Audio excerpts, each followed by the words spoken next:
Tinututukan ng Europa ang paggawa ng AI-powered na unmanned combat jet at ayon sa isang Munich startup na 4 na taon pa lang, maaari na silang magpalipad nito sa 2027. Sa susunod na taon pa yan mga kaibigan, medyo ambisyoso. Ang aircraft ay Helsing CA-CA-1 Europa. Isang high subsonic multi-role unmanned combat air vehicle na dinedevelop ng German AI defense company na Helsing at ng Bavarian subsidiary nitong Grob Aircraft. Ayon kay Helsing, ito ay loyal wingman ng mga fighter tulad ng Eurofighter at F-35 at kayang magsagawa ng scouting, jamming, panlilinlang at pag-atake ng mag-isa. Noong Setyembre 2025 sa mga paliparan ng Grob sa Tussinghausen, Matzis. Pasensya na po mga Aleman.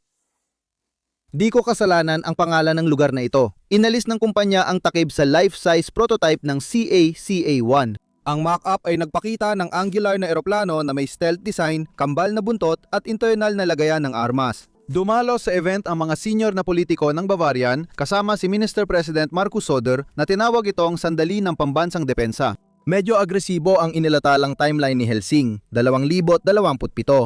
Focus ng kumpanya ang unang lipad sa 2027 at pagiging handa para sa operasyonal na gamit sa 2029. Mas mabilis mapapasabak sa serbisyo ang CA-CA-1 kumpara sa karaniwang fighter programs na prototype lang ang inaabot, galing sa iba't ibang direksyon ang pressure na magmadali. Binago ng digmaan sa Ukraine ang pananaw ng Europa sa mga drone at pagkaubos ng mga tauhan at kagamitan habang mabilis namang umuusad ang Collaborative Combat Aircraft Program ng Estados Unidos. Lumilipad na sa test sortie ang Turkish na Kilise Elma fighter na walang piloto. Nais ng mga pamahalaan sa Europa na magkaroon ng sariling bersyon na gawa at may software mula sa Europa. Ang tanong ay kung magagawa ni Helsing na gawing totoong combat aircraft ang dramatikong prototype at malalaking pampublikong pangakong iyon bago magsara ang pagkakataon. Ang nakakagulat, nangunguna si Helsing sa pagsubok na ito. Dating defense software company sila pero nagdesisyong gumawa ng jet. Binago ng pananakop sa Ukraine noong Pebrero 2022 ang pananaw ng militar sa Europa sa lakas ng impapawid at nagdulot ng agarang pangangailangan sa mga drone. Murang quadcopter ang pang-spot ng artillery, loitering munition ang pumapatay ng tangke at unit ng electronic warfare ang nagja-jam ng GPS signal sa buong harapan. Pareho ring mabilis mawala ng aircraft at operator ang magkabilang panig na hindi kayang palitan ng alinmang hukbong pangimpapawid sa Europa sa panahon ng kapayapaan. Pinanood ng mga Ministeryo ng Depensa sa Europa ang pagbabalik ng matinding pagkaubos ng mga tauhan at kagamitan sa makabagong digmaan sa antas ng industriya. Inatake ng mga Shahed drone ng Rusya ang mga lungsod ng Ukraine sa alon-alon na 12-12 ng pag-atake bawat gabi. Pinalayas naman ng naval drone ng Ukraine ang Russian Black Sea Forces mula Crimea. Natanim ang aral sa Berlin, sa Paris at sa London. Ang aral ay na ang labanan sa impapawid sa inaharap ay magtatampok ng maraming mga sistemang walang tripulante na gumagana sa mga kapaligirang mabigat ang sagupaan sa electromagnetic spectrum. Ang konsepto ng loyal wingman ay isa sa mga tugon dyan. Ang ideya ay ipares ang isang eroplanong may piloto sa isa o higit pang sasakyang panghimpapawid na walang tripulante na maaaring gampanan ang mga mas mapanganib na gawain. Ang loyal wingman ay maaring maunang lumipad para magmanman, guluhin ang radar ng kalaban, magsilbing pain para makaakit ng putok ng misal o magdala ng mga sandata sa impapawid na masyadong delikado para sa isang piloto. Ang eroplano ng piloto ay nasa likod at namumuno sa formasyon. Marami ng bansang kasali sa karerang ito. May Collaborative Combat Aircraft Program ang US kung saan sina General Atomics at Anduril ay gumagawa ng magkakompetensyang prototype na inaasahang papasok sa serbisyo sa mga susunod na taon. Ang MQ-28 Ghostbat ng Boeing ay lumilipad na sa Australia mula pa noong 2021. Unang lumipat ang Bayraktar Kızılcık ng Turkey noong Disyembre 2022 at naipakita na ang kakayahan nitong magdala ng air-to-air missile. Ipinakita ng Airbus ang sarili nitong wingman concept sa ILA Berlin Air Show noong Hunyo 2024. Napapansin ng mga leader ng Europa ang lumalaking kakulangan sa kakayahan.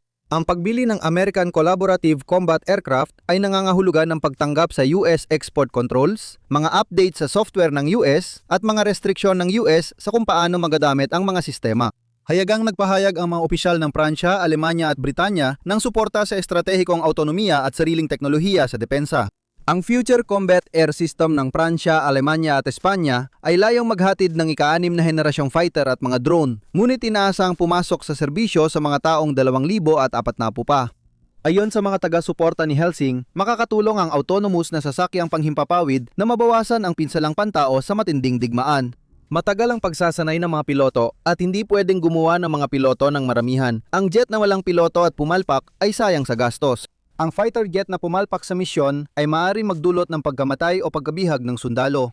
Madalas banggitin ng tagapagtatag ng Helsing na si Gun Berchaff ang asymmetric na teknolohiya bilang mapagpasyang salik sa makabagong labanan. Suportado niya ang ideya ng European Drone Wall sa silangang panig ng NATO na binubuo ng maraming murang autonomous system kaysa kakaunting mahal na plataporma.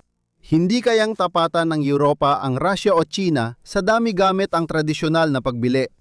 Ang argumentong yon ay nagbigay ng oportunidad sa kumpanyang mas mabilis kumilos kaysa Airbus, Dassault o BAE Systems. Nagpasya si Helsing maging kumpanyang iyon. Mula sa defense software hanggang sa programang pangjet. Itinatag si Helsing sa Munich noong 2021 ni Thorsten Rahl, Gunther Scharf at Nicolas Kohler.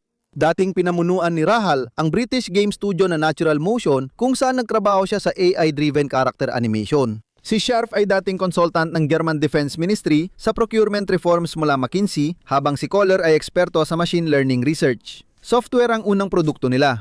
Nilikha ng Helsing ang AI system na pinagsasama ang datos mula sa mga sensor sa labanan sa iisang kabuwang larawan para sa mga commander, tumutukoy ng banta at nagrerekomenda ng mga tugon ng mas mabilis kaysa sa mga tao. Unang focus ang electronic warfare at situational awareness kung saan ibinenta ng kumpanya ang software nila para isama sa mga umiiral na eroplano, barko at sistemang panlupa.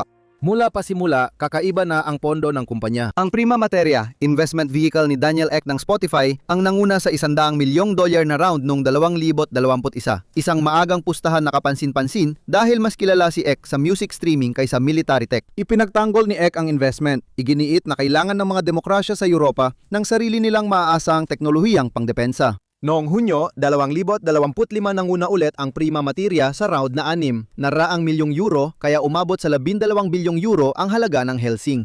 Dahil dito, naging isang Helsing sa pinakamahalagang pribadong kumpanyang pangdepensa sa Europa at nagkaroon ng pondo para subukan ang mga hardware project na karaniwang suportado ng Estado. Itinulak ng Ukraine ang kumpanya tungo sa mga pisikal na sistema. Noong 2022, nagsimulang mag-supply ang Helsing ng AI software sa puwersa ng Ukraine at gumawa ng sariling HX-HX-2 strike drones, isang maliit na fixed-wing loitering munition na ginagabayan ng AI. Nanghako ang kumpanya na magpadala ng libu-libong HX-HX-2 unit sa Ukraine at ginamit ang feedback mula sa digmaan para pagandahin ang hardware engineering. Noong 2024, sinubok ng Helsing ang Centaur AI agent sa Sub Gripen E fighter sa Baltic Sea. Nakaupo ang human safety test pilot sa cockpit habang AI ang nagpalipad ng eroplano sa simulated air combat laban sa isa pang jet. Mahalaga ang pagsubok dahil napatunay ang kayang gawing direktang kumukontrol sa isang mabilis na jet ang software nito, hindi lang magbigay ng payo sa operator. Ang mapagpasang hakbang ay nangyari noong Hunyo 2025 nang tuluyang bilhin ng Helsing ang Grob aircraft. Ang Grob ay tagagawa ng eroplano mula Bavaria, Alemanya, yung mahirap bigkasin na lugar na nabanggit ko na. Salamat manunulat sa pagbanggit nito ng 2 beses. Pinakakilala sila sa G100 at 20 TP trainer na naipadala na sa mga Air Force ng 14 na bansa. Dahil sa pagbiling ito, nagkaroon si Helsing ng sertipikadong pasilidad para sa paggawa ng composite, isang paliparan at mga manggagawang aerospace engineer na may karanasan sa paggawa at pagpapalipad ng totoong eroplano. Ilang linggo matapos bumili, nagsimulang magtrabaho sina Helsing at mga Grob engineer sa CACA-1 sa tinatawag ng kumpanya na Container Village sa pasilidad ng Grob. Nagtrabaho ang mga software engineer, aerodynamicist at composite specialist sa opisina ng shipping container sa paligid ng assembly area. Natapos ang full-scale na disenyo ng prototype ng CACA-1 sa loob ng 14 na linggo mula simula ng programa. Noong Setyembre 25, 2025, inilantat ni Helsing ang prototype sa Grob Airfield. Personal na dumalo si Markus Söder, Bavarian Minister-President, kasama ang mga opisyal ng German Defense at mga mamumuhunan ng Helsing. Tinanggal ang takip mula sa makinis, kulay abong airframe na may internal na lagayan ng armas at ilong na dinisenyong pang-stealth. Isang 4 na taong gulang na kumpanya ng software ang hayagang pumasok sa negosyo ng combat aircraft. Medyo kamangha-mangha yon, hindi ba? Ang CACA sa Europa ay isang mid-sized autonomous na eroplano na nasa klase ng 3 hanggang 5 tonelada, mas maliit sa crude fighter, ngunit mas malaki sa Helsing HX-HX-2 strike drone. Inilarawan ng Helsing ang UCAV bilang high subsonic na may internal weapons base, disenyo para sa mga misyong isang eroplano lang ang lumalahok, swarm operations at crude-uncrewed teaming kasama ang Eurofighter. Ang mock-up sa Bavaria ay may malinis na panlabas na anyo na akma para sa internal na paglalagay ng mga sensor o armas. Hindi pa inilalantad ng Helsing sa publiko ang suplayo ng makina, range, payload, unit cost o particular na armas na maaaring ilagay. Mahalaga ito dahil ang mga detalyeng yon ang magpapasya kung ang CACA-1 ay isang demonstrator lang o isang practical na combat aircraft na kayang bilhin, lagyan ng armas at gamitin ng European Air Forces sa malawakang operasyon. Ang mga armas at sensor ay nilalagay sa internal payload bay, hindi sa panlabas na hardpoint dahil ang missile sa ilalim ng pakpak ay nagdudulot ng malakas na radar reflection at nasisira ang shaping ng airframe. Ang internal carriage ay nagpapanatiling malinis sa panlabas na bahagi na nangangahulugang para sa isang eroplanong inaasahang lilipad sa kontestadong himpapawid kung saan ang mga modernong radar ay naghahanap ng ganitong uri ng signal, nakakatulong ito para manatiling tahimik. Ang pagpapaandar ay mula sa iisang turbofan engine. Hindi binanggit ni Helsing ang supplier. Ang pinakamataas na bilis ay inilalarawan bilang mataas na subsonic. Ibig sabihin, ang CACA-1 ay maglalakbay sa bilis na mas mababa sa Mach 1 imbes na tumakbo ng supersonic. May tricycle landing gear ang eroplano at lumalapag sa standard na runway, kaya compatible sa NATO airbase nang hindi kailangan ng catapult o vertical takeoff na kagamitan. Abot ng lipad ay mga 1,000 kilometro sapat para sa malalim na strike mission mula sa mga baseng malayo sa likod ng linya ng labanan. Ang kapasidad ng kargamento ay humigit kumulang 500 kilo ng mga sandata o sensor. Hindi pa nilinaw ni Helsing kung aling particular na mga munisyon ang dadalhin, kahit kasya sa internal buy ang karaniwang air-to-ground precision weapons at maliliit na air-to-air missile. Malawak ang mga misyon ni Helsing. Ang CACA-1 ay para sa intelligence, surveillance at reconnaissance gamit ang mga sensor package, hindi armas. Kaya nitong magsagawa ng electronic warfare gaya ng pag-jam ng mga radar ng kalaban o pagganap bilang pain upang ilihis ang mga missile mula sa mga eroplanong may sakay na tao. Inyalok din ito para sa close air support at deep precision strike sa mga nakapirming target. Bilang loyal wingman, sasabay itong lumipad sa Eurofighter o F-35 habang ang pilotong tao sa crew jet ang nadidirekta sa formasyon. May 3 operating mode itong inilalarawan, kayang magsagawa ng eroplano ng misyon mag-isa gamit ang onboard AI para mag-navigate at makipaglaban. Pwede rin itong magtrabaho bilang bahagi ng swarm, nakikipag-ugnayan sa iba pang CACA-1 o mas maliliit na drone sa parehong mission profile. Pwede rin itong lumipad gamit ang manned-unmanned teaming at tumanggap ng utos mula sa crewed fighter sa secure na data links. Practical ang pilosopya ng disenyo sa likod ng mga espesipikasyong yon.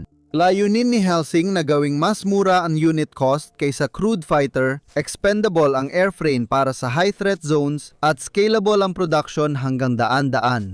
Layunin ng CA-1 na palawakin ang abot ng crewed aircraft gaya ng F-35 na siyang maunang sumailalim sa panganib mula sa Integrated Air Defense Systems, habang ang mga piloto ay nasa likuran. Hindi ito inaalok bilang kapalit ng manned fighter sa lahat ng tungkulin. Yung ipinakitang hardware noong Setyembre ay mock-up lang, walang laman, makina o avionics. Sabi ni Helsing, mas mahalaga ang laman kaysa katawan. Ang eroplano ay plataporma lang, pero ang mahalaga ay ang software na nagpapatakbo nito. Doon naniniwala ang kumpanya na naroon ang tunay nilang kalamangan. Centaur, ang tawag sa intelihensya sa loob ng CACA-1. Ang AI na piloto ng Helsing ay sinanay sa reinforcement learning at tinawag ng kumpanya bilang sentro ng programa. Ang airframe na ipinakita noong Setyembre ang magsisilbing sasakyan ng Centaur kapag nakakabit na sa totoong combat aircraft. Ang reinforcement learning ay nangangahulugan na natututo ang sistema sa pamamagitan ng paggawa, hindi sa pamamagitan ng pagprograma gamit ang tiyak na mga patakaran. Pinapatakbo ang Centaur sa milyon-milyong simulated air combat sa mataas na kalidad na flight environments. Sa bawat senaryo, sinusubukan nito ang iba't ibang taktika, tumatanggap ng feedback kung maganda o masama ang naging resulta, at inaayos ang pagdedesisyon batay dito. Sa madalas na pagsubok, nakakabuo ang AI ng gawi na laging maganda ang resulta laban sa simulated na kalaban. Ang pinakamahalagang totoong pagsubok ng paraang ito ay noong 2025 nang ilagay ng Helsing ang Centaur sa Sub-Gripen E. Lumipad ang fighter sa Baltic Sea na may safety pilot habang kinokontrol ng Centaur ang eroplano sa simulated air combat laban sa isa pang jet. Ang AI ang humawak ng pagmamaniobra at mga taktikal na desisyon habang nagaganap ang labanan. Ayon kay Helsing, ipinakita ng Centaur na kaya nitong tapatan o higitan ng tao sa ilang simulated combat tasks. Ang pahayag na yon ay ukol lang sa kontroladong pagsubok at mga nakaplanong engkwentro, hindi sa totoong labanan. Ang kalabang eroplano ay kilala at nasa isang bahagi ng himpapawid at ang mga senaryo ay ginawa para makuha ang nasusukat na resulta. Sapat na ang resulta para ipakita na kayang paliparin ng software ang isang mabilis na jet sa mga sitwasyon ng air combat. Hindi pa ito ebidensya kung paano kikilos ang Centaur laban sa hindi pamilyar na kalaban at taktika. May dalawa pang AI model na kasama ng Centaur sa konseptong CA-1. Sisira ang namamahala sa electronic warfare, tumutukoy at nag-uuri ng radar emission ng kalaban at nagdedesisyon kung paano ito i-jam o iwasan agad. Si Symphony ang nakukordina ng maraming plataporma sa isang misyon, kaya ilang CACA-ISA at iba pang sistema ng Helsing ay nakakapagbahagi ng isang kabuuang sitwasyon at nakakapaghati ng mga gawain sa isa't isa nang hindi kailangang may taong mantalaga ng bawat kilos. Nakasalalay sa onboard na pagproseso ang arkitekturang otonomiya dito. May hardware ang CACA-ISA na kailangan para patakbuhin ang Centaur, Syrup at Symphony ng lokal, kaya magpapatuloy ang sasakyang panghimpapawid sa misyon kahit maputol o ma-jam ang data link sa mga controller. Ang mga secure na command at control link ay nagpapahintulot sa mga human operator na magplano ng mga misyon, bantayan ang ginagawa ng sasakyang panghimpapawid at magbigay ng mga mataas na antas ng utos tulad ng pagpapalit ng target o pagpapatigil ng isang pag-atake. Tao ang nagtakda ng hangganan at AI ang gumagalaw sa loob nito. Ngunit ang disenyo ay may matinding issue sa pulisya. Malinaw sa mga ministeryo ng depensa sa Europa at European Parliament na kailangang may makabuluhang kontrol ng tao sa mga desisyon sa paggamit ng nakamamatay na puwersa.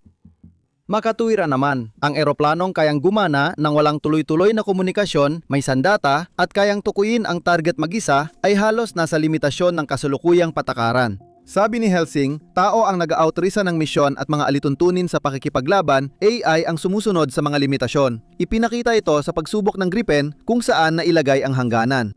May piloto ring nakaupo sa eroplanong pinalilipad ni Centaur, handang kunin ng kontrol kung magkamali ang software. Wala pang European Air Force ang naglagay ng armadong AI-controlled jet sa serbisyo ng walang safety layer. Ang mas mahirap na tanong ay usaping pang-industriya. Isa pa lang itong CACA-1 demonstrator, isang proyektong pananaliksik. Para magamit sa digmaan, kailangan ng fleet ng daan-daang eroplano mula sa pabrika. At doon tayo dinadala sa pabrika bilang bahagi ng sandata. Ngayon, gagana lang ang lohika ng militar ng CACA-1 kung kayang gumawa ni Helsing ng napakarami nito. Maaring hindi na bumalik ang eroplano kapag ipinadala sa Integrated Air Defenses, kaya katanggap-tanggap lang ito sa kumpanya kung mura ang eroplano. Ang konsepto ay gawing parang planta ng sasakyan ang paggawa ng combat drone, hindi tulad ng tradisyonal na fighter line. Sinabi na ni Helsing sa publiko na ang CACA-1 ay dapat nagkakahalaga lang ng maliit na bahagi kumpara sa presyo ng isang crude fighter. Tumanggi ang kumpanya magbigay ng presyo kada unit dahil maaga pa ang programa at wala pang pinal na makina at armas. Ang Eurofighter Typhoon ay higit 100 milyong euro bawat isa kasama ang suporta. Kaya kahit maluwag ang bahagi lang, malaki pa rin ang puwang kung magkano ang maaaring singilin ni Helsing. Ipinapakita ng maliit na bahagi ng linya ng produkto kung paano nila iniisip ang paggawa. Inanunsyo ni Helsing ang Resilience Factory model na kayang gumawa ng hanggang 1,000 maliliit na drone kada buwan kung kailangan sa digmaan. Ang HX-2 strike drone ang pangunahing produkto at nangako si Helsing na magatid ng libo-libo nito sa Ukraine based sa mga kontratang nilagdaan noong 2024 at 2025. Tumutukoy ang mga bilang ngayon sa isang one-way loitering munition na ilang kilo ang bigat. Ang CACA-1 ay 4 toneladang combat aircraft na may internal weapons base, turbofan engine at certified aerospace structures. Hindi sinabi ni Helsing na kaya niyang gawin ang CACA-ISA kasing bilis ng HX-HX2. Layunin ng paggawa ng maliit na drone na ipakita ang proseso ng pagmamanupaktura, hindi ang dami ng produksyon ng mas malaking sasakyang panghimpapawid. Malaki ang industrial na plano, inanunsyo ni Helsing ang bagong campus sa Halberstadt, Hilaga ng Munich, sa lugar na halos kasing laki ng 35 football field. Ang campus ay magsisilbing base ng engineering, software development at final assembly para sa parehong linya ng drone at sa programang CACA-ISA. May pasilidad sa Bavaria na gumagawa ng HX-HX2 units sa malaking produksyon, ngunit hindi pa inilalantad ni Helsing ang lokasyon. Parte ng plano ng kumpanya ang German Automotive Supplies. Tinukoy ng mga ekotibo ng Helsing ang industriya ng piyesa ng sasakyan bilang estratehikong reserba para sa paggawa ng drone kung tataas ang demand. Gumagawa na ng composite parts, precision metalwork at electronic sub-assemblies ang mga Tier 1 at Tier 2 automotive suppliers. Pero marami sa kanila ang nakakaranas ng mahina na demand dahil lumiit ang industriya ng sasakyan sa Germany. Binibigyan din ng Helsing ang aspeto ng European supply chain. Gusto ng kumpanya na gawin sa Europa ang component software at final assembly para mabawasan ang exposure sa US export controls sa ilalim ng ITAR at maiwasan ang supply shocks na naranasan ng European defense programs noong simula ng digmaan sa Ukraine. Ang CACA ISA na gawa halos sa European parts ay pwedeng i-export, i-upgrade at gamitin ng hindi kailangan ng permiso mula Amerika.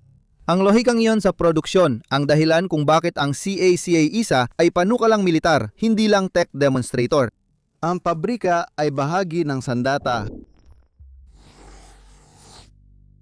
Ang paglulunsad noong Setyembre sa lugar sa Alemanya na mahirap bigkasin ng isang pampulitikang kaganapan, hindi lang inhinyerong okasyon. Naglakad si Bavarian Minister President Söder kasama ang mga executive ng Helsing sa harap ng mga kamera sa tabi ng prototype, ipinakitang kayang mangguna ng Bavaria sa teknolohiyang pangdepensa ng Europa gamit ang CACA ISA.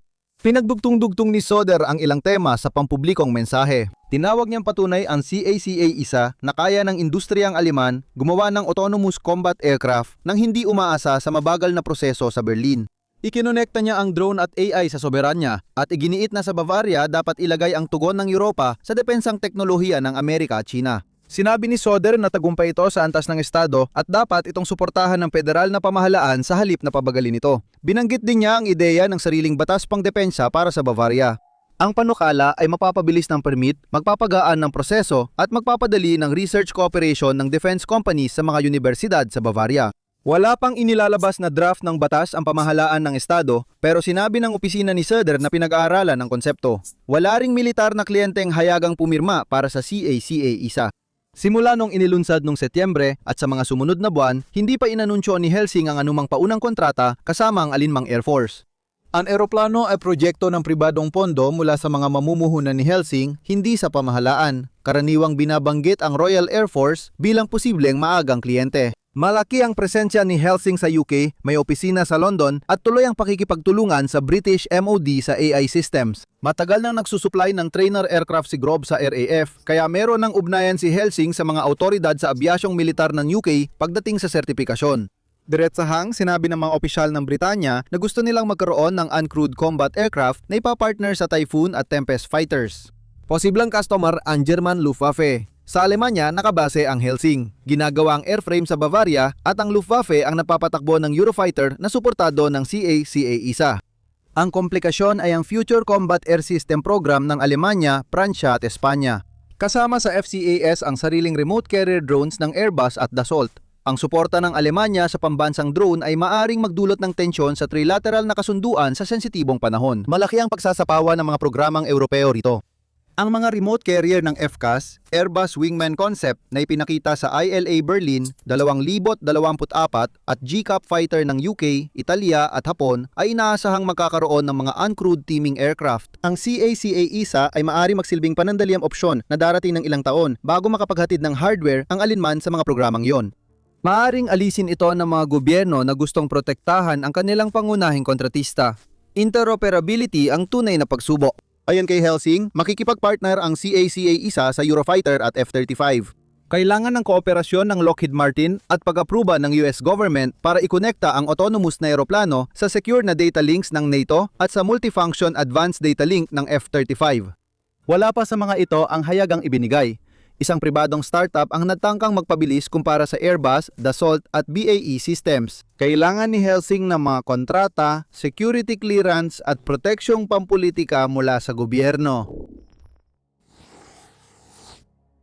Ang susunod na 2 taon ng CACA ISA ay nakabase sa hardware milestones, hindi sa media precedent. Nakaplano na ni Helsing ang ground testing ng mga subsystem hanggang 2026 tulad ng integrasyon ng avionics, pagpapatakbo ng makina at taxi trial sa Grob Airfield. Ang target na unang paglipad, gaya ng sinabi natin, ay sa 2027.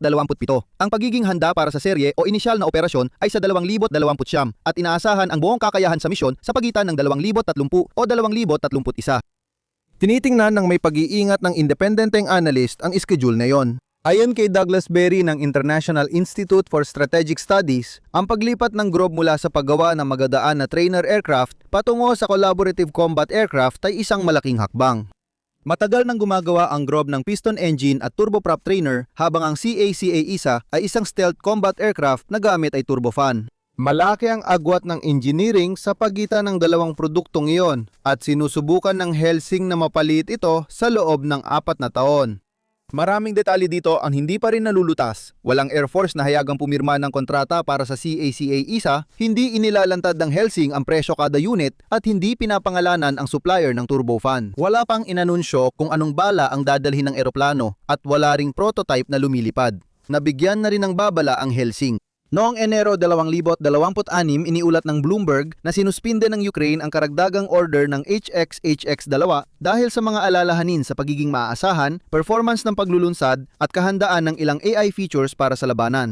Pinabulaanan ng Helsing ang ilang parte ng ulat. Ang HX-HX-2 ay hindi CACA isa maliit itong strike drone, hindi 4 na toneladang combat aircraft. Mahalaga pa rin ang aral na yon. Sa digmaan, hindi batayan ng gumagamit ng autonomous systems ang nagastos na kagamitan. Hinuhusgahan nila ito kung nailunsad, nakaligtas, nahanap ang target at gumana kahit na ginijam ng kalaban halos lahat. Marami pang hindi tiyak sa software tulad ng sa airframe. Hindi pa rin napatutunayan ang pagiging maaasahan ng AI sa magulong laban kontra hindi pamilyar na kalaban. Wala pang inilalatalang pamamaraan ng pag-apruba ng tao sa nakamamatay na pag-atake mula sa posibleng kliyente. Hindi pa tiyak kung paano magpe-perform ang CACA-ISA kontra sa modernong Russian o Chinese electronic warfare at drone defense. Ang mga tuntunin sa pakikipaglaban para sa isang autonomous na armadong sasakyang panghimpapawid sa loob ng NATO airspace ay hindi pa rin naisusulat. May epekto ito sa magkabilang panig. Kung maihatid ng Helsing ang CACA-ISA sa 2027 at maging operational sa 2029, mapapatunayan nilang kaya ng private capital at AI software na makabuo ng combat aircraft ng mas mabilis kaysa sa mga tradisyonal na European defense primes na dekadang hindi nagawa. Kung magkaproblema ang programa o hindi gumana ng maayos ang sasakang panghimpapawid, posibleng bumalik ang mga pamahalaan ng Europa sa Airbus, Dassault at BAE Systems para sa mas mababagal na pambansang proyekto o bumili ng American Collaborative Combat Aircraft na may export restrictions. Natapos na ang tungkulin ng mock-up. Kumuha ng ilang larawan ng mga kamera, tumayo ang mga ministro sa tabi nito at nakita ng mga mamumuhunan kung ano ang nabili ng kanilang pera. Pero kapag nakakabit na ang makina sa totoong airframe at wala ng human pilot sa cockpit, doon natin malalaman kung gaano kagaling ang bagay na ito.